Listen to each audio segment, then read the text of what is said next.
Bakit po? Ay, andyan po ba si Master? Dito po, tuloy po kayo. Ay, sige po.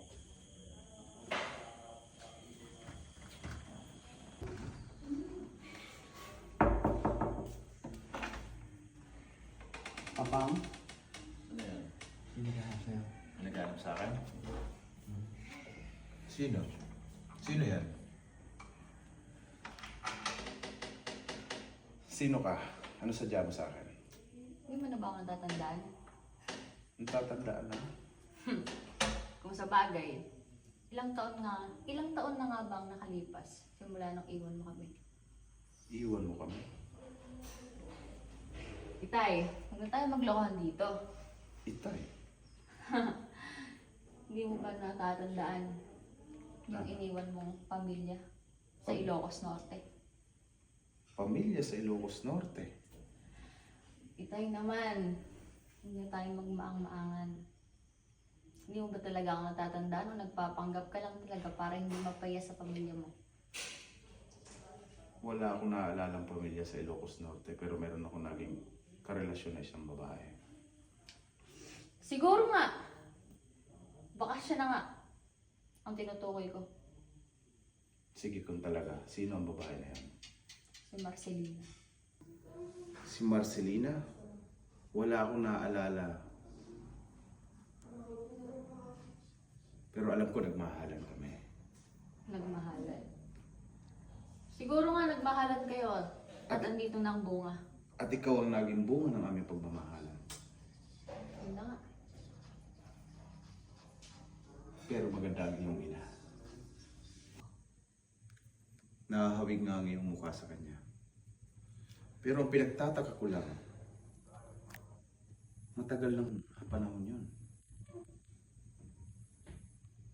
Tama. Matagal na panahon. At matagal na panahon ko rin inantay na magkita tayong dalawa. Paano mo ako nahanap? Alam mo, Itay, maraming bagay ang pinagdaanan namin mag-ina para lang mahanap ang bahay mo na to. Alam mo bang hinanap ko ang iyong ina? Noong mga araw na nadudurog ang aking puso at nangungulila sa pagmamahal niya. Pero nung kami ay nagkita at nahanap ko siya, nagulat ako mayroon na siyang kapareha. Kaya pinagparaya ko ang aking sarili na magpakalayo-layo na lamang. Pero bakit? Bakit hindi mo ipinaglaban? Bakit ko ipaglalaban ang iyong ina? Hindi mo kasi alam ang totoong istorya, Itay. Mas lalong hindi mo lamang istorya dahil nasa sinapupunan ka pa lang.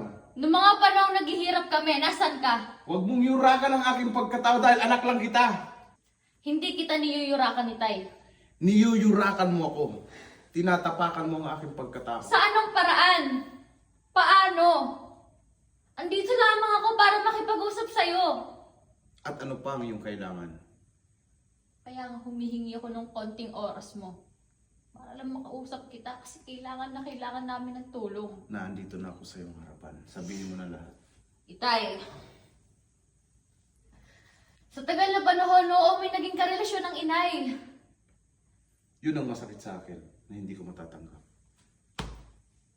Pero Sinaktan simula ako nun- ng iyong ina. Pero Itay, naghihirap ang inay.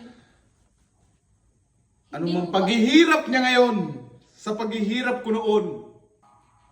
Ang totoo, sinaktan niya ng husto ang aking damdamin. Kaya patawarin mo ako. Ngayon, nahanap mo na ako.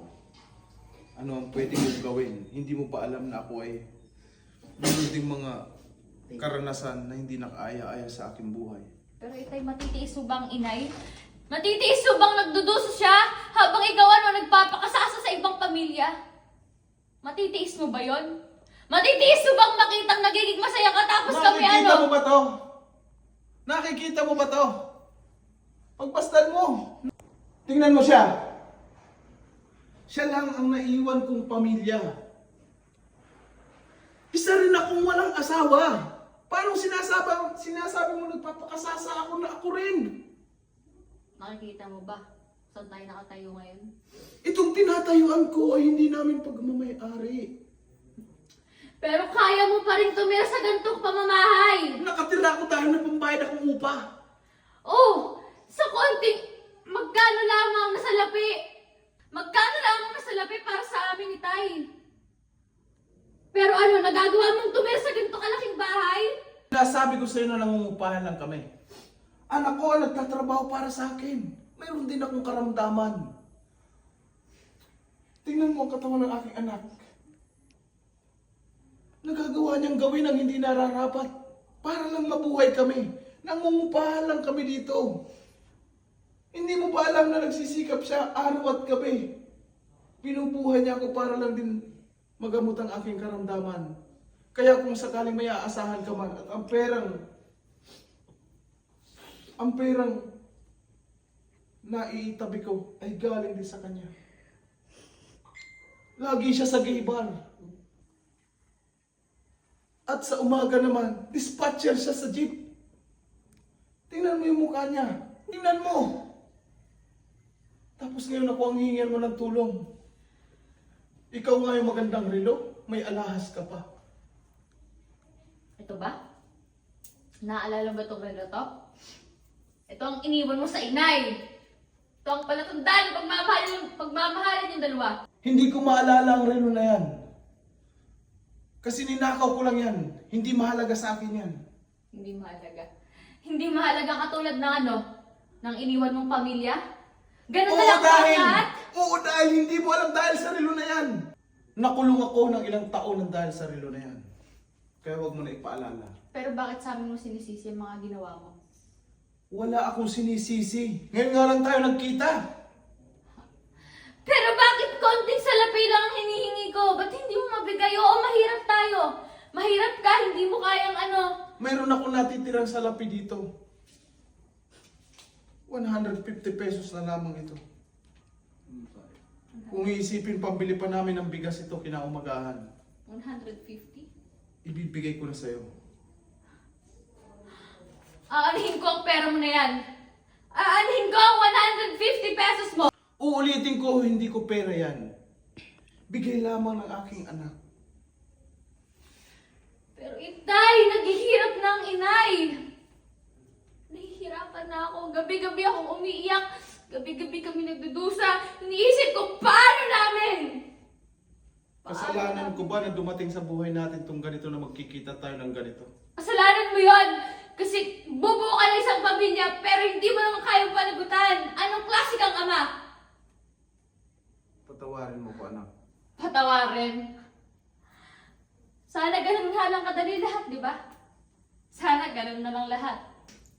Uuwi ka pa ng Ilocos Norte, di ba? Yun na nga eh. Kulang ang iyong pamasahe. Sinabi mo pa itay. Saan dadali ng 150 pesos na yan? Tubig? Pagkain? Merienda? Pangyosi? Ano? Saan? Patawarin mo ko, anak. Patawarin. Patawarin. Bakit ba ang dali mo sabihin patawarin kita pero paano kita mapapatawad kung nakikita ko yung magulang ko na naghihirap? Dahil yan sa kapabayaan niya sa sarili niya, kagaya ng kapabayaan niya sa akin nung araw. Tingnan mo ang aking anak. Siya na lamang ang buhay ko. Buti nga yung anak mo eh, di ba? Bakit hindi ba kita anak? Anak mo ako! Pero siya ang lagi mong binibida, di ba? Kasi ano? Dahil nagbigay matagal nito. ko siyang nakasama, ngayon gugulatin mo ko. Hindi ko nga alam na may anak ko na kagaya mo eh. Ayan, may upo na ako, anak. Kailangan ko na rin na maisugod sa ospital. Hindi ko na alam kung anong gagawin ko. Hindi ko na alam kung saan ako magsisimula. Hindi ko na alam kung paano ang gagawin ko para may ligtas ang buhay ng inay. Kasi kung wala din naman pala ako mapapala, bakit ko pa kailangan ipagsiksika yung sarili ko, di ba? Hindi ka ba masaya na nakita mo ako na ama mo? Masaya? Pag-usapan natin yung salitang masaya. Paano ako magiging masaya? Kung ikaw, kasama mo yung anak mo, di ba? Kasama mo yung ibang anak mo sa ibang babae. Tapos kami. Asan kami?